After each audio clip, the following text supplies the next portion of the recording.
Hola, mis amores. In today's episode, I sat down with Tiffany Stuart. You may know her as It's Me, Lady G, from itsmeladygg.com, a lifestyle, beauty, wellness, and mommy blog dedicated to making healthy, natural, fearless living less intimidating and sustainable in real life. Tiffany's a veggie-loving mom of two, internationally published blogger, recipe developer, brand consultant, contributor to the Huffington Post, the Non-GMO Project, and other health and wellness brands. She's also a certified integrative nutrition holistic health coach. Tiffany's mission is to help other women embrace themselves, their power, and ultimately become their own educated health and wellness advocate. During our conversation, we discuss her experience with postpartum depression during both of her pregnancies.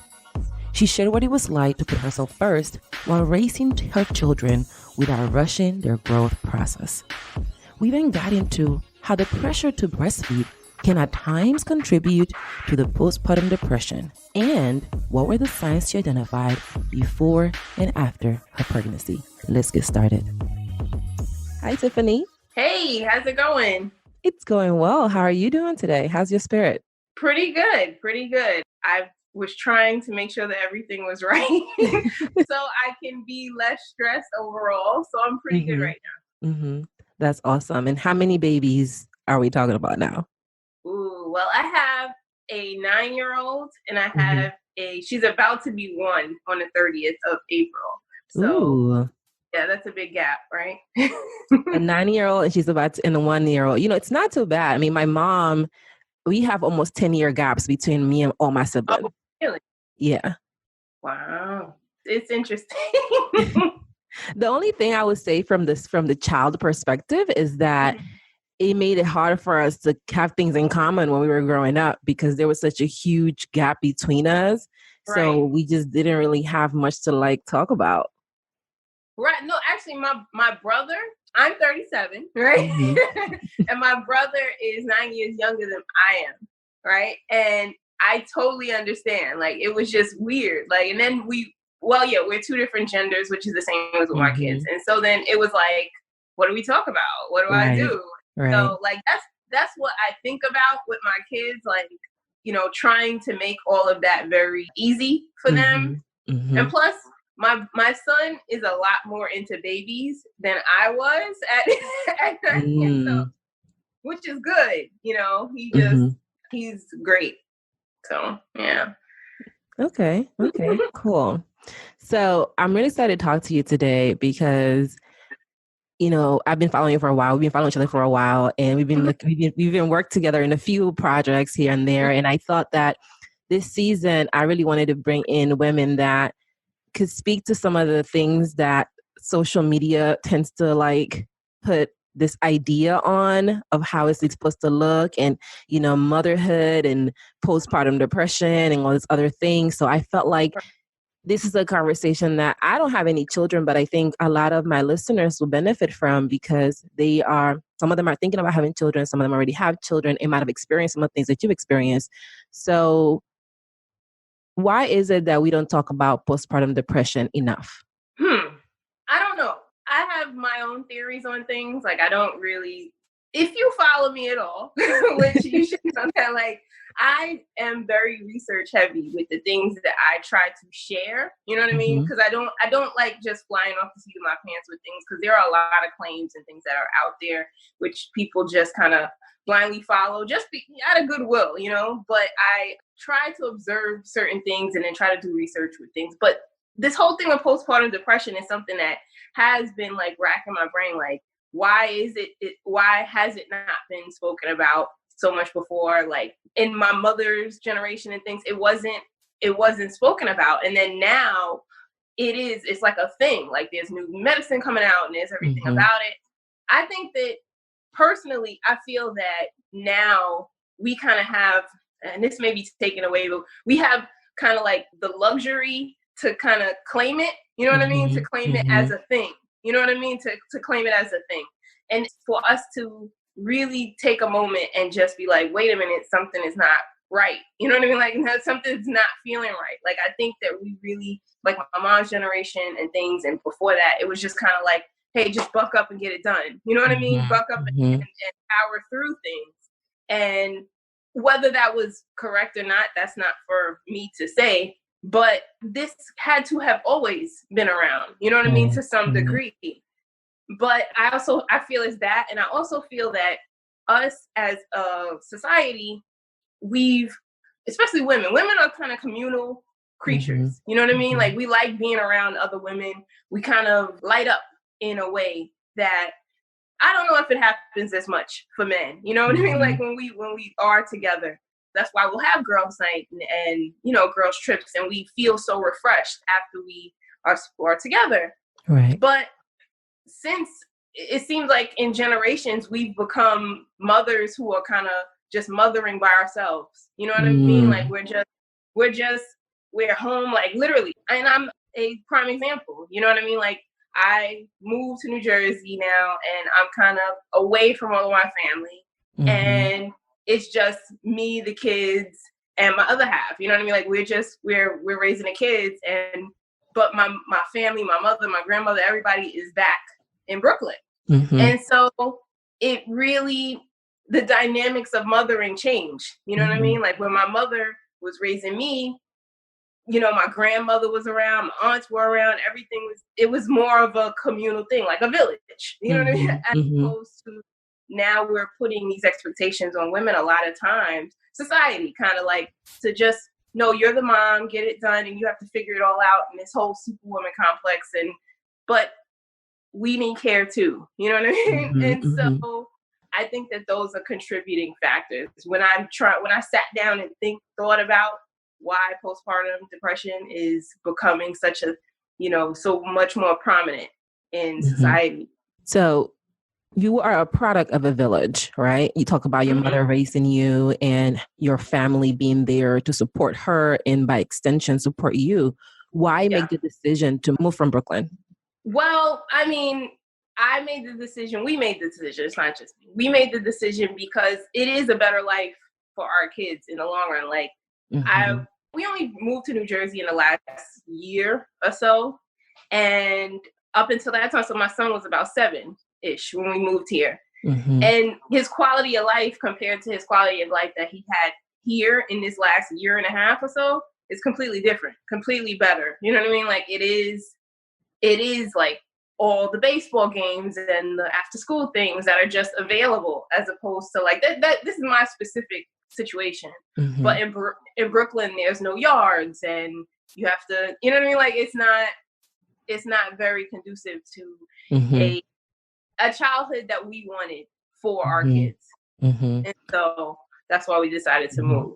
So when you weighed the options between being surrounded by that village versus giving an environment to your child and to your children where they can flourish and have a different type of village, you decided that the latter was an option that best fitted for you guys.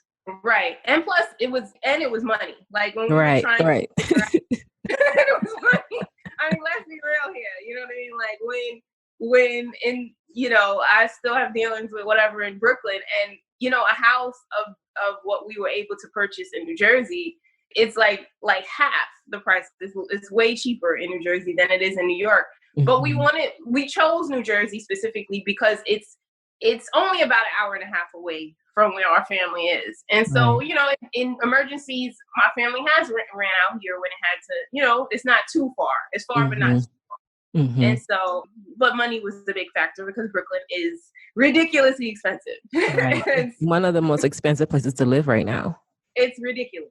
I love Brooklyn. I will always rep Brooklyn, but it is way too expensive.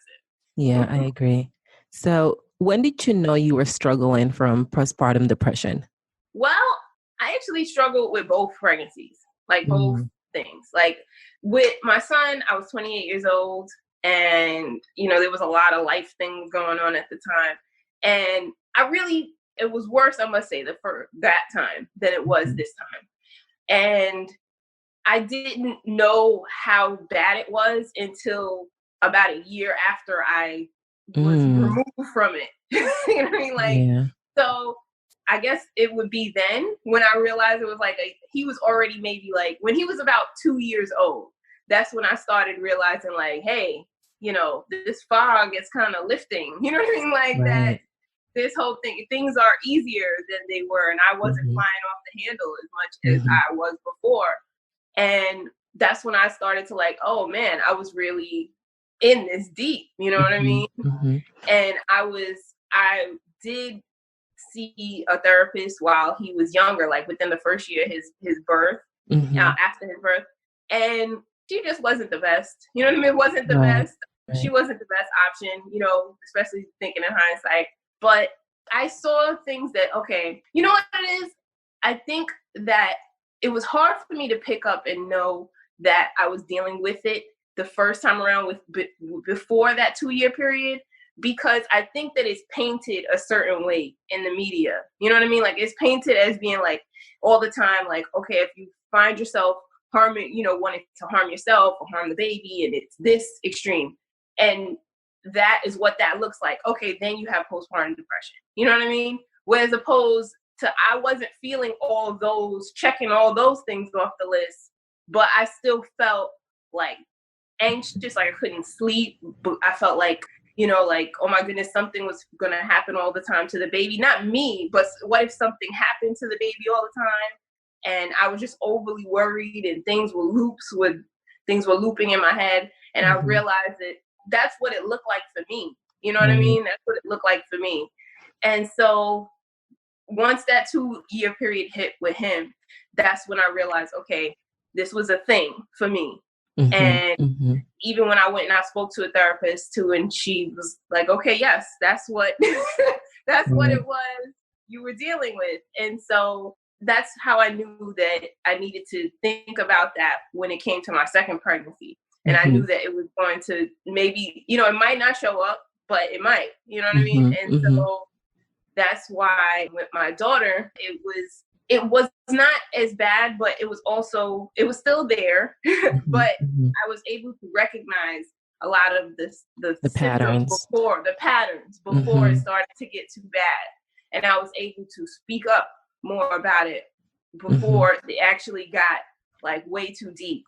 And so it was still there. And every now and then it rears its ugly head. You know what I mean? Like she's about to be a year now. And so it's not like something like, okay, you just within the first 8 weeks or so, but that's how it shows up for me.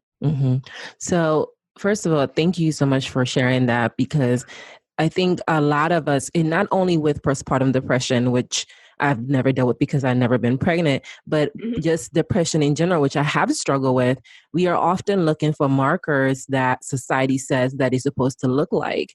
And we're out on identifying what it looks like to us, because we are looking for those markers that don't look like what's happening to us. Exactly. So it's so important to share that it could look a million different ways. And this is one way that it was showing up for you, and that it might be showing up for someone that's listening to this podcast. And even if it doesn't look like that for that person listening, it doesn't mean that they're not struggling with it and that it's showing up in a different way. Absolutely. Absolutely. And that's when I shared that on my platforms before, like, you know, this is the way that it showed up for me. I was surprised by the response of it, you know, like of oh, that's how it showed up for you. I'm glad that you know what I mean? They were happy that was brought up, like you said, because it wasn't showing up the way it was in a book for them. You know what I mean? And so it just allowed them that space to start looking for more self-care, you know? So around when did this feeling start developing? Like I know you mentioned having the anxiety, having the worry that something might happen to the baby, having this feelings of overwhelmness and this kind of cloud over you. When did you start feeling that, and how did it feel in those moments? Well, with my son, it kind of happened right away. You know, it kind of happened right away. And as soon as he was born, like within the first hours that he was born, because it was kind of like the first time you're kind of like, oh my goodness, I have this like, this is really a baby. You know what I mean? Who like, like this is really a baby and I got to take care of this baby. You know what I mean? And then it all becomes very, very real. You know what I mean? What's going on and the gravity of the situation. And plus you're healing and you're sore and all this other stuff. So it's like, it was all of that. And then mentally just wrapping my head around it. And so it was, for him, it was very, very soon. You know what I mean? Within the first couple of hours, I started to notice like, oh my goodness, I don't want to sleep because what if, even though we're in the hospital, like, I don't want to sleep because what if he rolls over and this, all these things that they tell you, you know what I mean? Like, of this, and I just wasn't able to get a handle on my thoughts, you know what I mean? And so it started, and I must be completely, open that in hindsight and looking at my familial patterns, you know what I mean? Like, anxiety and small bouts of depression in some way, shape, or forms are something that shows up in a lot of the women's lives in my family. And so now I was not able to recognize it in the way that I am now, but looking back, it started like even in pregnancy with him, you know what I mean? With the worries of this and that and the other. And just the way that anxiety shows up in life, it started in pregnancy, you know what I mean? Specifically with him. And then afterwards, after he was delivered, it just got worse. It just got worse. And then with my daughter, it's again been better because I'm able to recognize the signs, you know what I mean? And in those moments, it's kind of like, I just feel, even for both him and for her, I kind of feel like I'm drowning. You know what I mean? I feel like I'm drowning. Like, it feels like I can't take anymore. I can't do, and not take anymore, meaning like I need a break. You know what I mean? Like, it feels like you've been working overtime and you feel that like your brain is not able to stop thinking of the list of things to do. And then I'm just not able to get a handle on my worries. That's really what it is.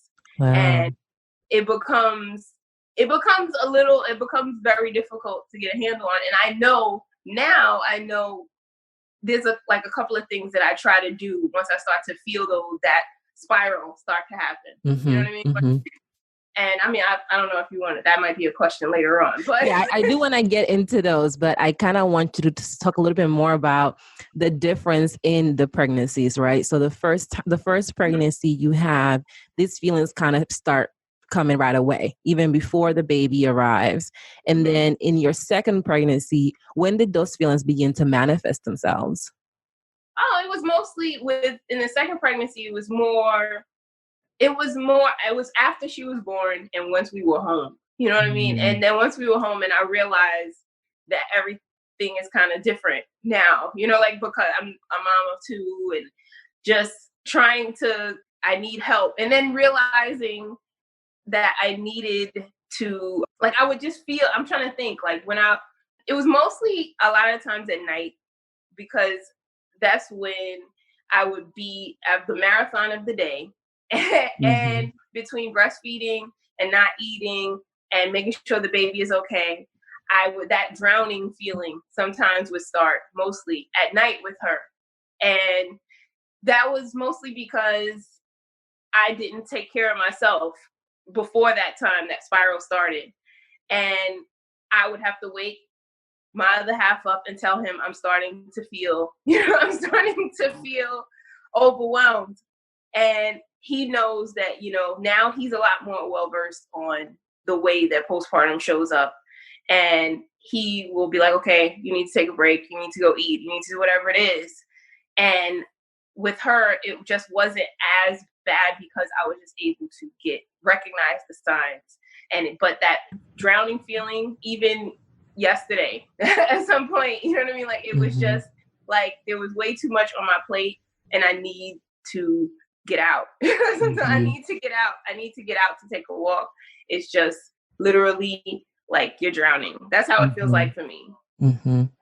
It's interesting that you mention it in that way, because from the work I do and my clients, but also from my own experience with depression, it's that feeling like you're just trying to come up for air. Like, it's like you just need a little bit of air, and then you come back down to whatever it is you are, because you feel like, I got that little bit of air, I can keep going now and hold it for a little bit longer, instead of just saying, no, you need to get out of the water altogether.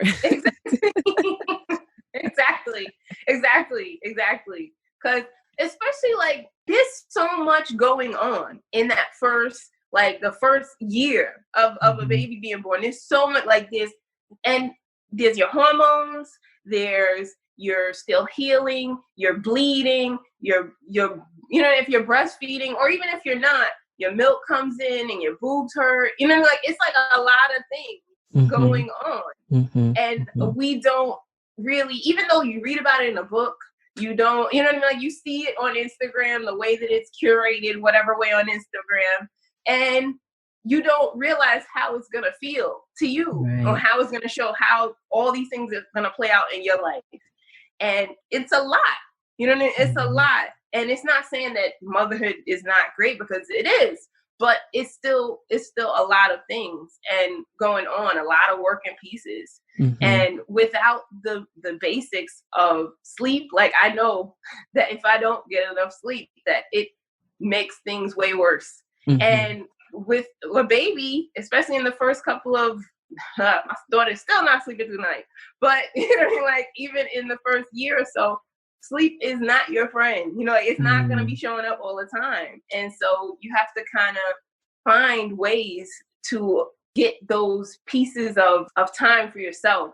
Because if not, that for me, that spiral will start. And if I see, and now I'm blessed to know what that spiral looks and feels like, so that I'm able to recognize it. But before I wasn't. And next thing you know, I'm like flying off the handle about the curtains. You know what I mean? Like it's like literally like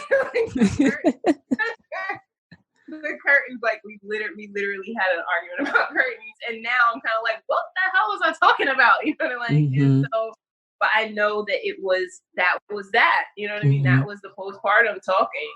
So why is it so hard to take that time? So you monitor the patterns, it's time for you to, recharge and refuel yourself. Why is it harder for you to do that? I think that it's just, sometimes it's a lot of debating internally of what you feel you should be doing because somebody else told you should be doing this. You know what I mean? With motherhood, especially with new motherhoods, like they'll say, your baby should be sleeping through the night. Your baby should be doing this by this point. And it's like you have all these milestones and things you should be doing in your head, as opposed to really just sitting back and seeing what works for your life.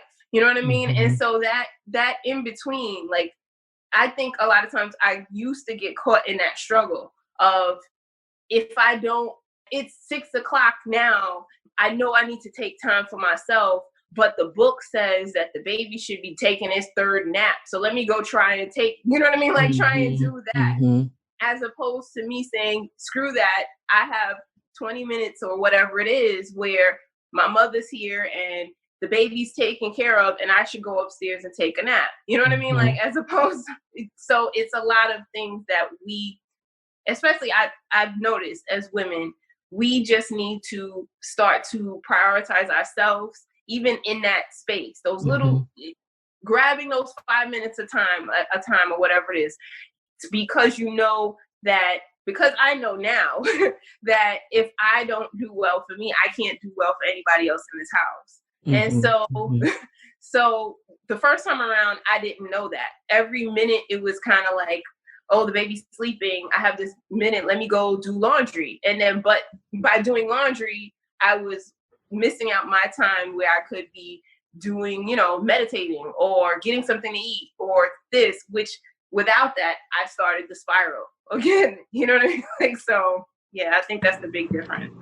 Where do you think that it's not just your obsession? Because I find myself that I have this obsession too, where like, if I read something, I'm like, well, this is what I'm looking for. This is my guide, so to speak.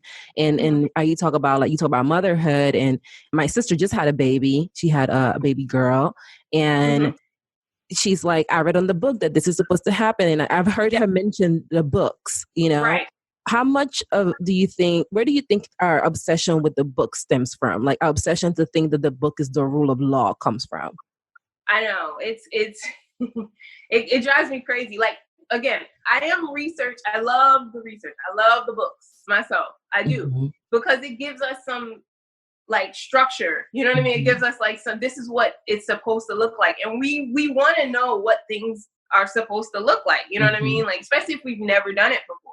You know, Mm-hmm. and so I think that I don't know where the specific obsession is. Like, we Google everything because we want to see, you know, what it looks like or feels like or should be like. We go to YouTube before we buy something so that we know what it should look like when we bring it home. We just need some sort of instruction around it. But as far as the obsession with it, I don't know where exactly it came from, but I know that it can have like a destructive, Mm-hmm. you know, a destructive reaction, because Mm-hmm. it did for me. Like, I just use them now as guides, you know what I mean? Mm-hmm. As Mm-hmm. guides, and also realize that every single situation, every family, every mom, every dad, every baby is different. You know, like, it's different. And like, I realize that, like, I don't make babies that stick to a steady nap schedule. You know what I mean? Like, I don't. And so me going to a book that's telling me to put my baby to bed at 6 o'clock is not going to work. You know what I mean? It's not going to work. And all it is going to do is frustrate me. You know what I mean? Because I'm thinking my baby should be sleeping at 6 o'clock or 7 o'clock in order for it to sleep for 12 hours. And maybe that's just not the way that my baby is made. You know what I mean? And so realizing that it's okay, you know, it's okay to Mm-hmm. just figure out what it is, what's working in your house. Mm-hmm. It's interesting here you speak about this because I realized I've been journaling about this for the past almost 2 weeks, honestly. Mhm. The obsession with wanting to take the intuition of other people and putting it on myself. And where Right. does that come from? And I've realized that when I do that, it has a lot to do with me not feeling like I am equipped to make those Yes. decisions Yes. and Yes. me feeling like I am not good enough to make those decisions. And I need someone else to give me the tools, not the tools, but someone else to give me the approval on what needs to do, what needs to be Right. done. And that's why those tools kind of morph from tools to the rule of law. Do you think Right. that there's some of that manifesting with you when you utilize those tools? Yes. Like, I feel that, like, that's the reason why, let's say, like, for moms, right? When you're a new mom, a lot of times we'll go and we'll speak to our mom to figure out what is that we did, you know what I mean? What was done with us, because we don't feel that we're like new. We don't know this baby's new, and our mom had us, you know what I mean? So she knows, she must know something. So I do feel like it does work, or has happened for me. And that's why I do try and read the books, because I do want to know a little bit more, especially for something I don't know about. Let's say when it came to breastfeeding, you know what I mean? This second time around, like the first time around, my whole spiral with postpartum depression and stress, and the way I let it manifest in my life, ended my breastfeeding journey way before I wanted it to. You know what I mean? Like, way before I wanted it to. And this time, because I didn't feel equipped enough, you know, going back, because I felt like such a failure, you know, so silly, but I felt like such a failure from the first time. I went and I just researched the hell out of, you know, breastfeeding this second time around. You know what I mean? Like, I made the connections with the lactation consultants and this and that and the other. And I did all of that, and it made me feel more like I had a support system, you know what I mean, behind it, in order for me to go on this second journey. But then once I got in the journey, you know what I mean, I started realizing those things are good, and as far as like directions and markers for me to know that, you know, know and feel that I'm in the right direction. But my baby doesn't like latch onto my boob the same way that this book is telling me I should, but she's still gaining weight. And so we're fine. You know what I mean? Like, we're fine. And that's the way that it works for us. You know what I mean? If it's less stressful for me, it's less stressful for her. Mm-hmm. And even though it's not like this book and not what this lactation consultant, you know, has told me, if it's working for me, then I think, it's less stressful and I'll go with that. You know what I mean? Like, No, I totally understand. And you mentioned that you felt like a failure. Let's talk a yeah, little bit about that. Why did you feel like a failure when it came to breastfeeding the first time around? because you want there's a lot, especially now, there's a big movement of everybody trying to breastfeed your baby, as opposed to, the whole big formula movement that was, especially when I grew up, it was raised and everything else. And I just wanted to be able to feed my son in the way that I felt that, that was best. You know what I mean? I'm not really a breast is best person. I am a fed is best person. But first of all, I must back up and say that I'm cheap. You know what I mean? I'm cheap. I'm cheap. And so I wanted it to work because I was like, who wants to be spending all this money on formula? You know what I mean? Like, and if it's here and I'm able to do it, but breastfeeding is not easy, and it comes with its own whole list of other things, but I felt like a failure because I wasn't able to get it done. And I am like, at core, I'm a perfectionist, and I like to set a goal and get there and check that thing off the list.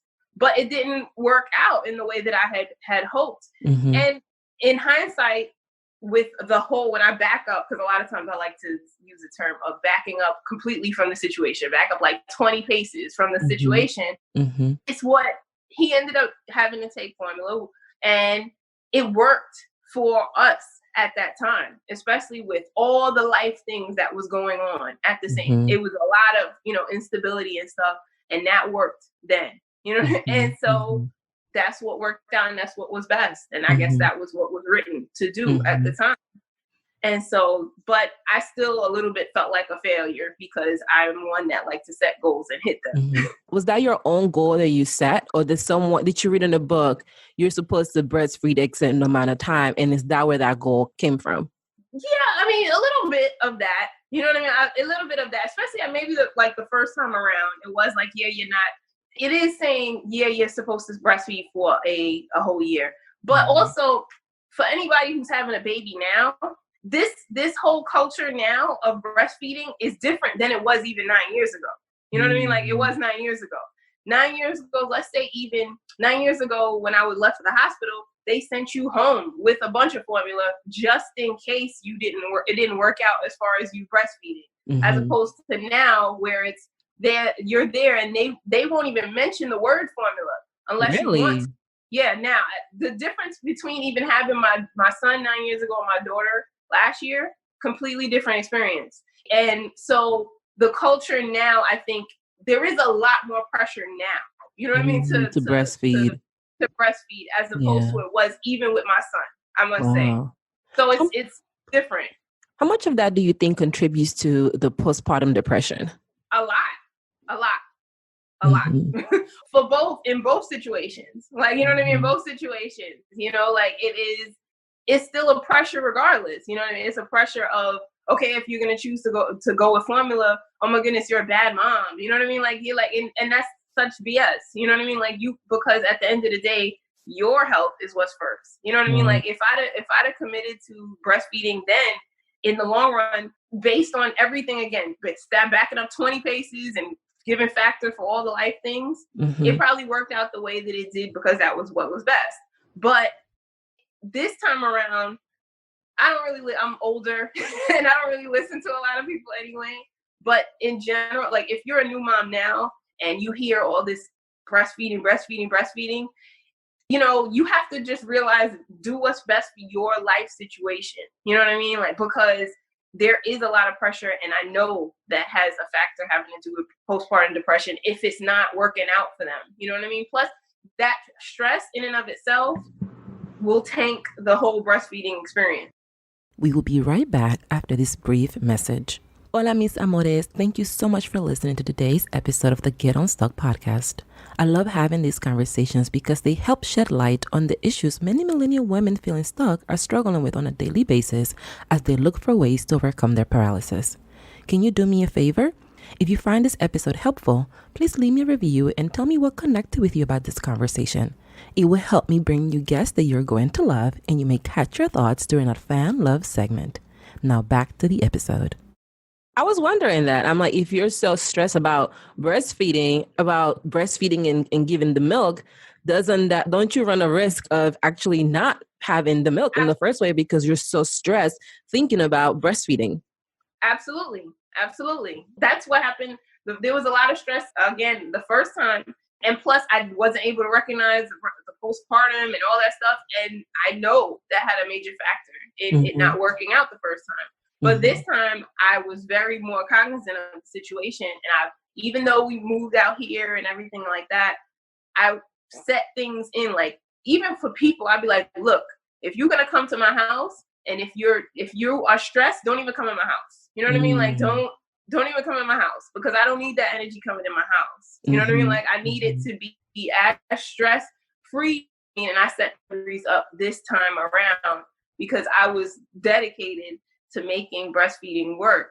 But it wasn't, like, it was because that's what my choice was. You know what I mean? Like, it wasn't that, like, I was, I wanted to make sure that it worked this time around as long as it could. If it didn't work, it didn't work. But if it, you know what I mean? As long as I wanted to make sure I was doing all the things that I personally did. And so I know that I'm very sensitive to other people's stress, and they're, if they are a very down person, I know that can contribute to my personal, well-being, especially right after you having a baby, because you feel personally empowered because you just had a baby. Like, nobody can tell. I don't know if I can curse you. You can.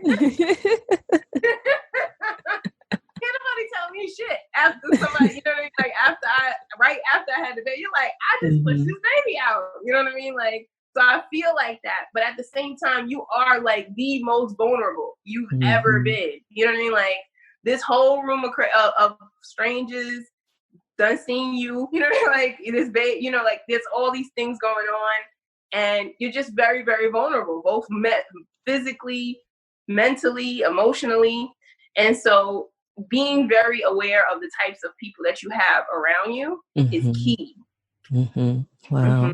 So insightful and so honest. Honestly, I really appreciate your transparency, because I think, I talk about I don't have any kids, but I have girlfriends that have kids. And as I'm hearing you talk about your experience, I'm wondering, like, were they struggling with postpartum depression and had no idea that that's what was going on? Because it was this obsession with not putting themselves first and continuously putting themselves last. And being a Garifuna from Honduras, it's very big. I mean, I don't think this is unique to just where I'm from. People say things like, oh, you got a baby, your life is over. It's all about the baby. Nobody cares about you no more. Like, that language, I hear it over and over again. It's toxic. Yeah. And I think it contributes a lot to some of these feelings that women end up feeling in the long run. And I wanted to ask you, as you're going through this process, do you ever feel like the baby's being rushed in a way to keep up with these milestones that are being outlined in these books? So I know you talk about your experience, but do you ever feel like, am I rushing my kid right now? Like, if my kid is not ready to do this, and I'm like, you need to be taking your 3 naps, and my kid is like, I kind of want to hang out 2 naps, Right. No, definitely. With my first, it was like that.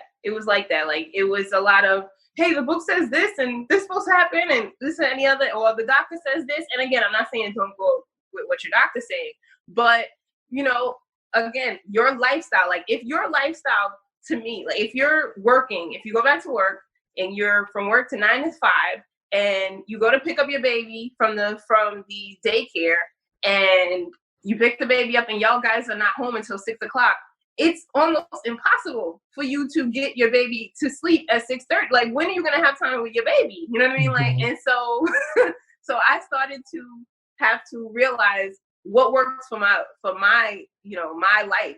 And yes, it was a lot of like even now, like, my son was 14 months. Let's say my son was 14 months when he started walking, right? And in the book, it's like, oh, they should have these signs of doing this at 11 months and these signs of doing that.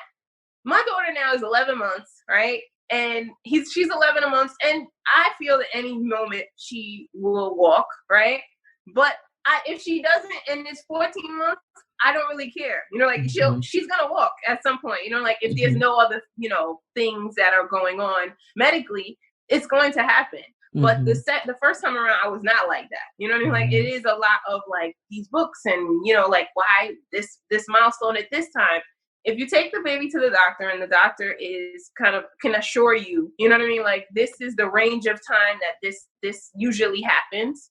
And if your baby ends to happens and there's no other medical things going on, there's really not a huge amount of reason to worry. You know what I mean? Like, it's not, and I know that now, I know that now this time around. And I was a mess the first time around. But now that you say that, like, literally I was in a department store the other day and I went into the elevator and there was a baby that was in a mom, a dad, and it looked like a grandma and a baby who seemed to be around the age of my daughter. And when of course you have two babies, two moms come in the elevator, we start chatting it up real quick. And she says to me, "Oh, how old is your daughter?" I said 11 months. And she said, "Oh, my son he just turned 1. She's like, "Is he sleeping yet? Is he sleeping through the night?" And she starts like machine gunning me with all these questions, right? And I was like, "Whoa, we're only going from Like, I just met you, girl. I don't even know your name.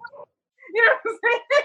She's like, "Do they have all these teeth? And how is he sleeping through the night? And is he walking?" I'm like, "Is this your first? Is this your first?" And she says, "Yes." I said, "They'll be fine. They'll be fine. These things, don't worry about it. You stressing it out is not helping." And then the father looks at me kind of like, "Thank you." You know what I mean? Yeah.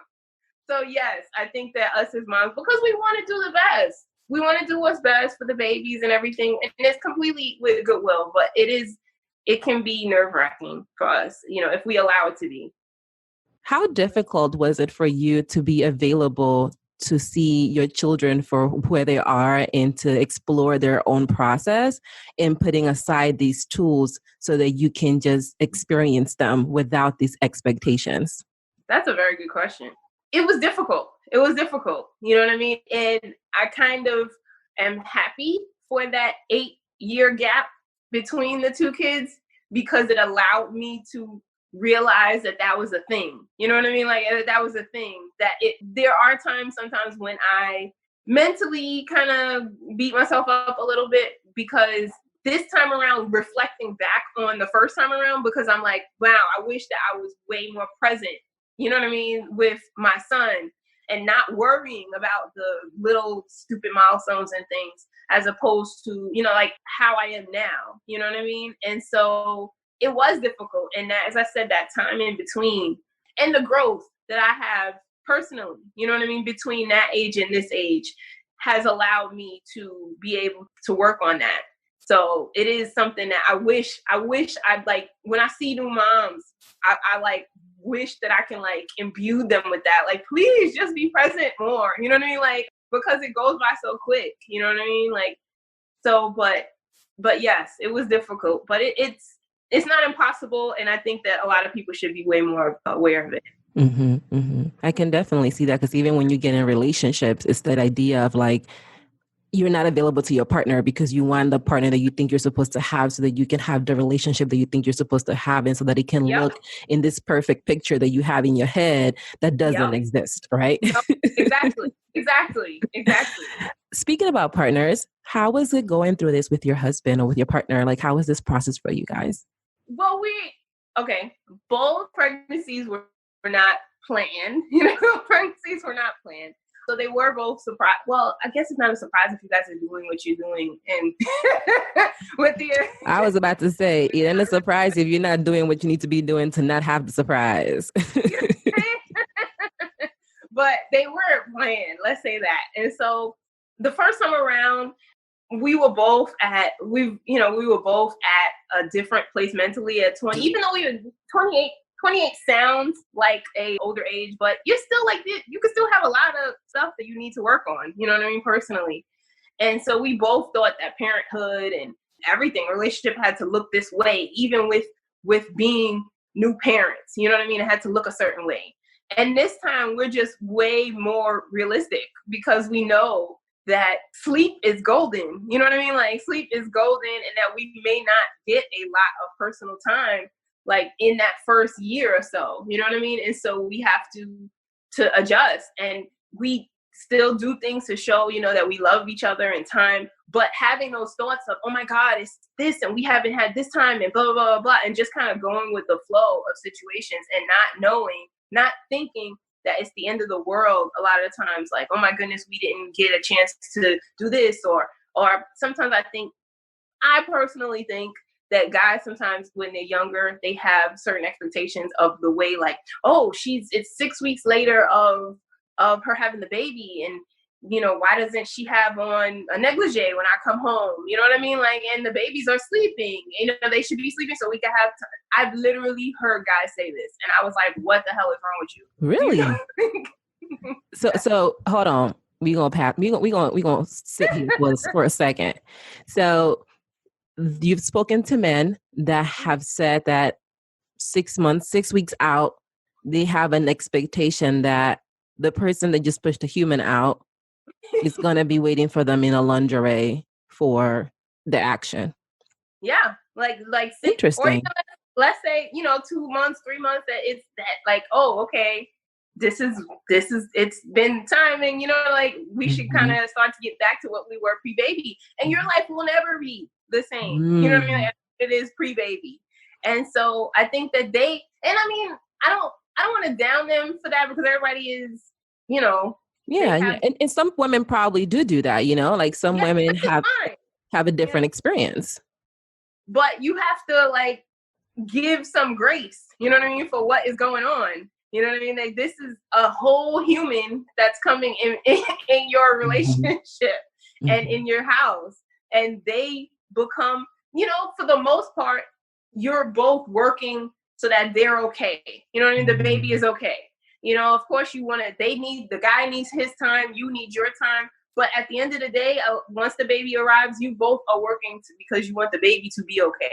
And so, but I think that sometimes they have their expectations, and even us women have our own expectations of what our body should look like and feel like and be like. You know what I mean? And sometimes, sex is not the same right after, 8 weeks after. Please, there's some people I know that for a year after. You know what I mean? Like, it's not the same. And so you have to give grace for those things. Did your postpartum depression manifest with anything having to do with your body image, with how with your struggles to get back to pre-baby weight, or you getting back to wanting Tiffany to be, back to before she had kids? Was there any of that you struggled with? No, not really, because I don't really, which is bad, I don't actually like work out as much as I would want to. You know what I mean? Like, I am of the thought pattern of I exercise and things for me to personally and mentally feel good. You know what I mean? Like, so that doesn't look like, to me, going to the gym all the time or whatever it is.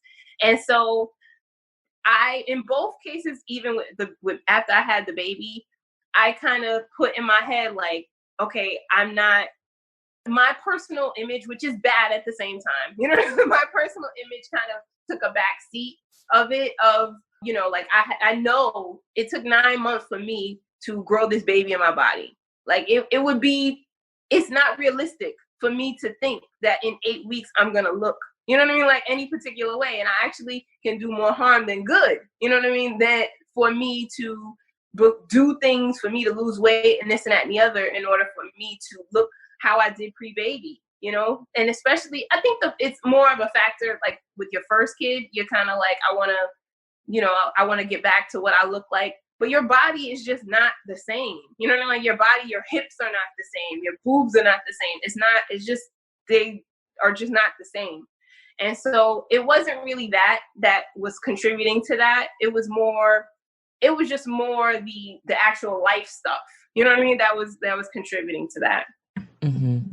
Interesting, because I know some women that the core of their postpartum depression has to do with their bodies and how they feel about their bodies, and not necessarily from the inside out, but from externally what they look like, and from the images they see on social around, well, it's time to snap back, or to get back to be your pre-baby thing, and you can have abs and you can do all these things before you had a baby, but that doesn't mean you need to, or that you should have to, or that it's important for your health.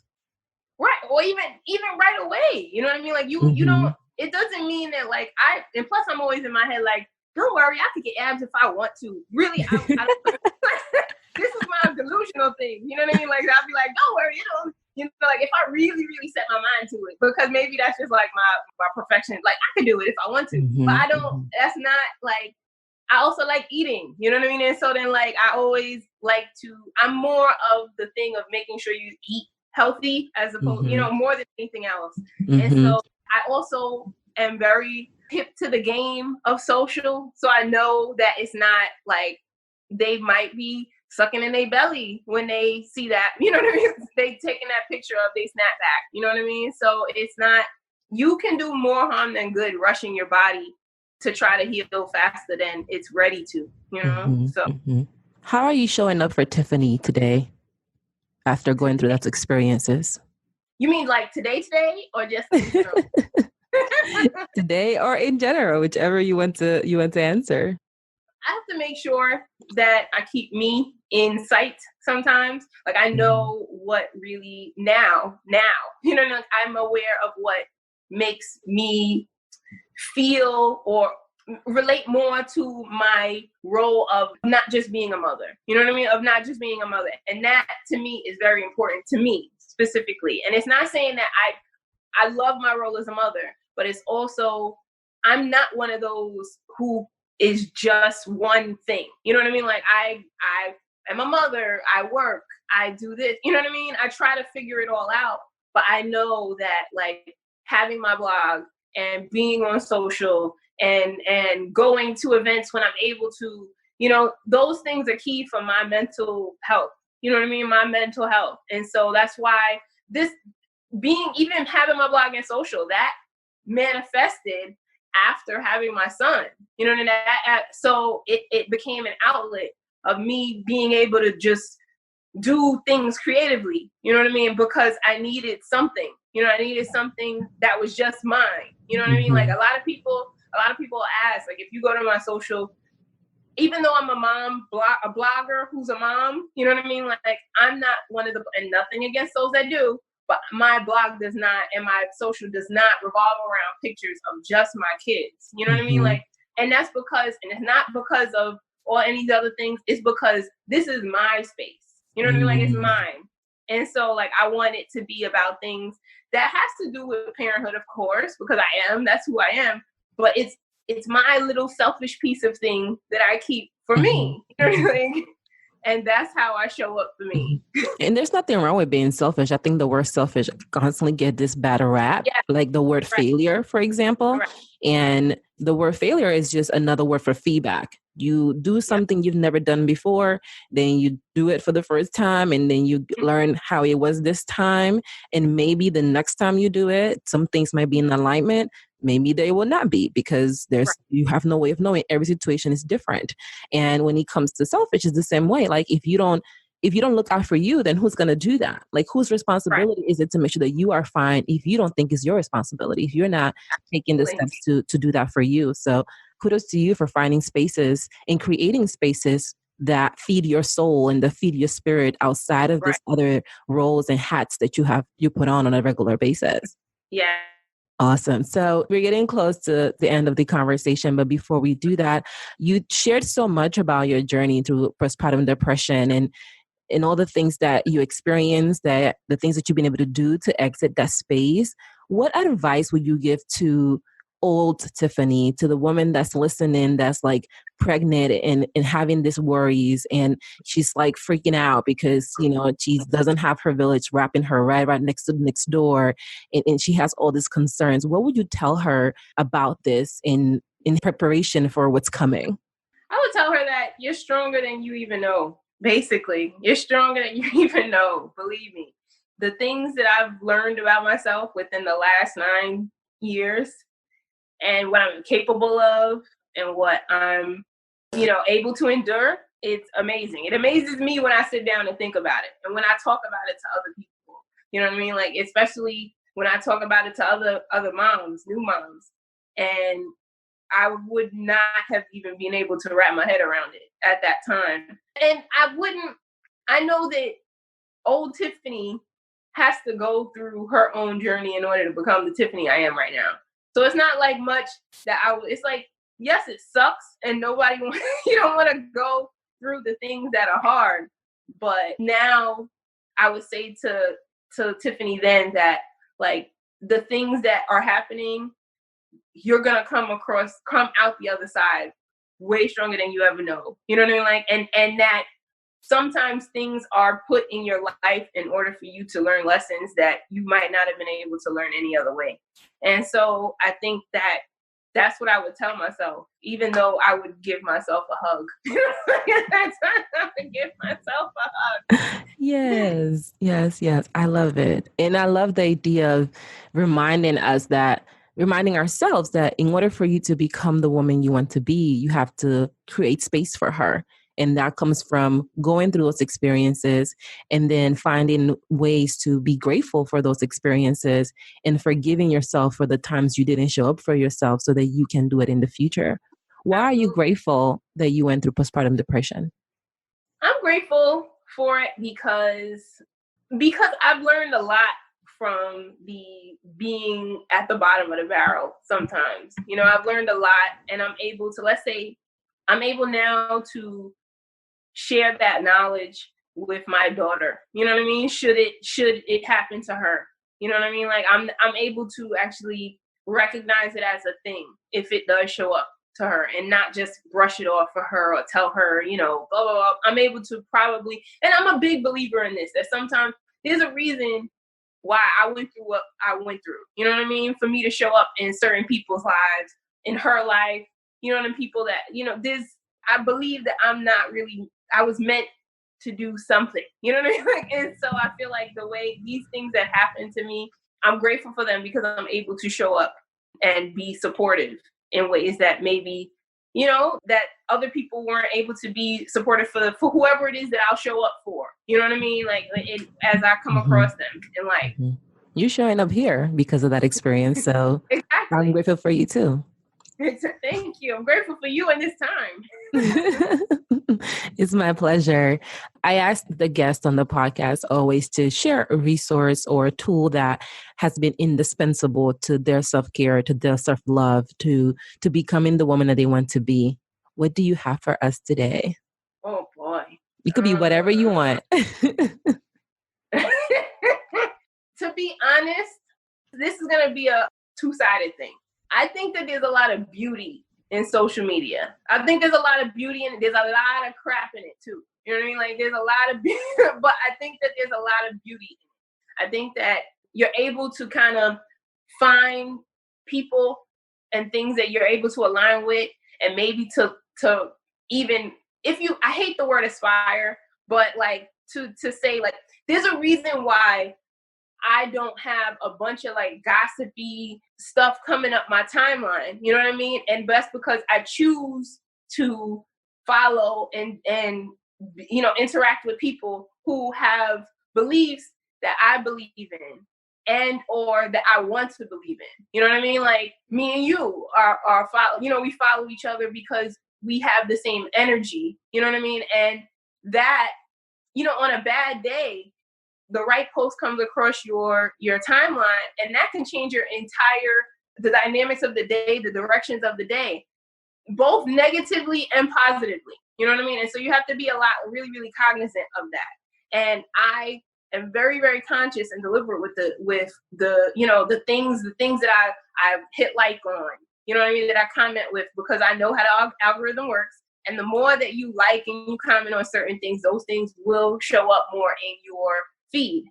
And so I feel like throughout this thing, and let's say even with me being now in New Jersey and things, I always a lot of times feel like very, very refreshed by the deliberate, curated experience that I've been very conscious to do or be, you know, create on social when I log into Instagram, you know what I mean? Or whatever it is, because I'm able to speak with people, other moms, you know what I mean?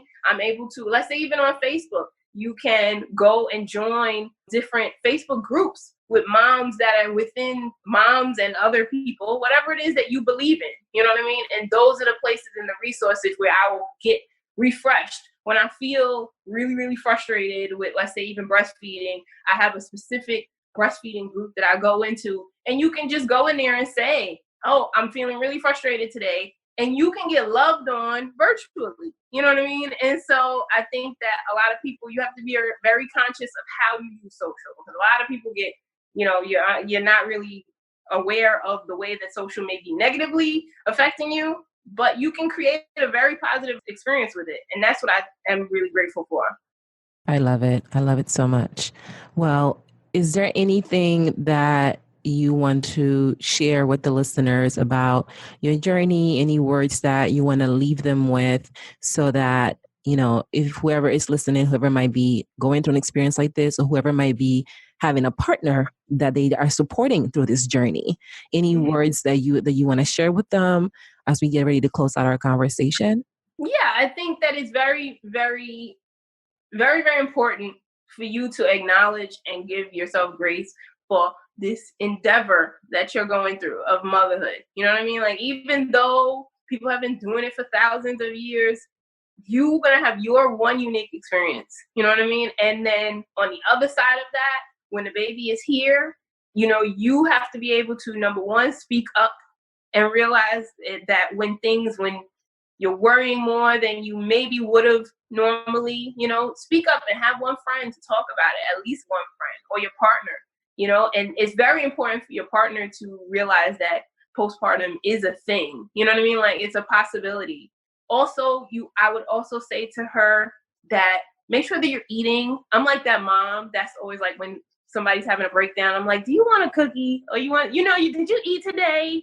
Like, because that is very, very important. You know what I mean? Like, I know that one of the remedies for my spiral, and I start to check in, like, when's the last time did I eat? You know what I mean? When did I eat? Because if I eat, I need to eat something, you know what I mean? Because your body will start to spiral without it. And, I would tell also to the moms is, a 5-minute shower can do wonders. You know what I mean? A 5-minute shower by yourself can do wonders. And also that you are stronger than you know. Believe me, you're stronger than you know. I love that. I love that. There's one more thing I wanted to touch on before we close out, and before you get a chance to tell folks where they can learn from you, where they can find you on social and check out your amazing content. You talked about therapy and going to therapy. How was that experience? And would you recommend that to someone going through postpartum depression from your perspective? Yes. I mean, I guess I don't want to down it. I do definitely feel that you would want to find a therapist who is kind of in line with your beliefs. You know what I mean? Like, I think that the therapists I had probably weren't the best for me, especially because I wanted to be very subject oriented and come to a conclusion and a healing to it. Like, I wanted to be action based as opposed to let's just speak about this. You know what I mean? Like, all the time. I wanted to actually come away with actionable things that I can do. You know what I mean? And so the ones that I particularly had weren't the greatest at that. But in hindsight, that's what I would ask. Would have worked better for me. You know what I mean?